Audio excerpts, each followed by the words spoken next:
Non veg খাবারের কথা বললে প্রথম যে নামটি মনে আসে সেটি হলো খাসির মাংস। আর তা যদি হয় লাল লাল ঝাল ঝাল, তবে তো আর কোনো কথাই নেই। এক নিমেষে পুরো বাটি খালি।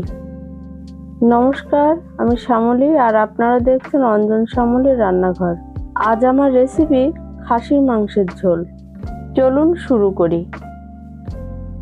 নিয়েছি 600 গ্রাম খাসির মাংস আর ম্যারিনেশনে দিচ্ছি 1 টেবিল চামচ লবণ, 1 টেবিল চামচ হলুদ, 1 টেবিল চামচ গোলমরিচ গুঁড়ো, 1 টেবিল চামচ কাশ্মীরি লঙ্কা গুঁড়ো, 1 টেবিল চামচ আদা রসুন পেস্ট, 4 টেবিল চামচ টক দই ও কিছুটা সর্ষের তেল। 2 থেকে 3 মিনিট ধরে ভালো করে মাখবো আর অন্তত 30 মিনিটের জন্য ঢেকে রাখবো। ম্যারিনেশন ভালো হলে তবেই মাংস টেস্টি হবে। ওভেনে কড়াই বসিয়ে দিয়ে দিচ্ছি কিছুটা সর্ষের তেল আর 3টি বড় সাইজের আলু, যেগুলিকে আমি হাফ করে 6 টুকরো করেছি, সেগুলোকে দিয়ে দিচ্ছি। আলুর উপরেই দিয়ে দিচ্ছি হাফ চামচ লবণ, সামান্য হলুদ ও সামান্য কাশ্মীরি লঙ্কার গুঁড়ো। তেলে এভাবে হলুদ ও লঙ্কার গুঁড়ো দেওয়ার ফলে আলুর কালার খুব সুন্দর হয়। আলু মোটামুটি 50% সিদ্ধ হলে ও লাল লাল কালার এলে তুলে নেব। বাকি 50% ঝোলেই সিদ্ধ হয়ে যাবে। আলু ভাজার পর কড়াইতে যে তেল ছিল তাতে দিচ্ছি হাফ চামচ জিরা, 2টি তেজপাতা, 3টি গোটা শুকনো লঙ্কা, 2 টুকরো দারুচিনি, 4টি ছোট এলাচ ও 4টি লবঙ্গ।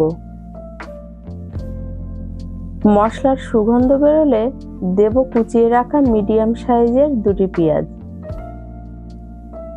পেঁয়াজ লালচে লালচে হয়ে এলে দেব পরিমাণ মতো লবণ, হাফ চামচ চিনি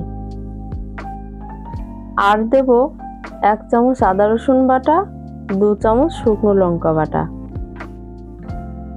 কিছুক্ষণ ধরে মশলাটা ভাজতে থাকবো আর দেব 1 চামচ হলুদ গুঁড়ো, 1 চামচ ধনে গুঁড়ো, হাফ চামচ জিরা গুঁড়ো, হাফ চামচ গোলমরিচ গুঁড়ো ও হাফ চামচ কাশ্মীরি লঙ্কার গুঁড়ো।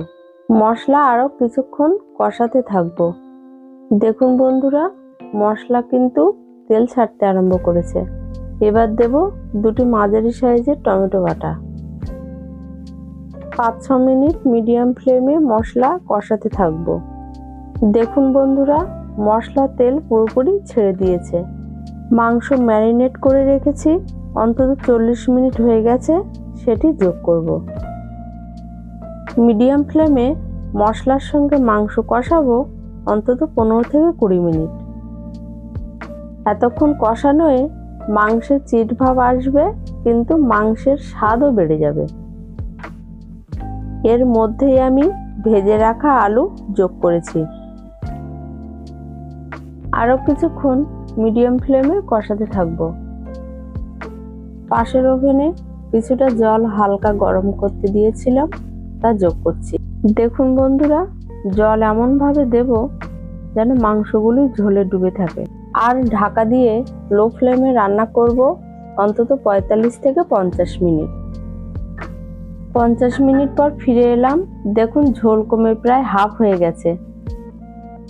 3টি চেরা কাঁচা লঙ্কা দিয়ে দিচ্ছি।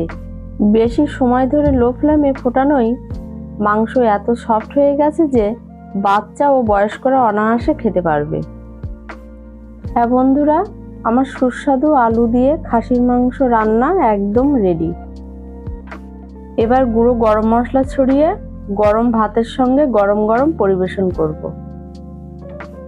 এমন সুস্বাদু রেসিপি ভিডিও আরও দেখতে চাইলে কমেন্টে জানান। লাইক শেয়ার করুন ও চ্যানেলটি সাবস্ক্রাইব করে পাশে থাকুন। ভিডিওটি শেষ পর্যন্ত দেখার জন্য ধন্যবাদ।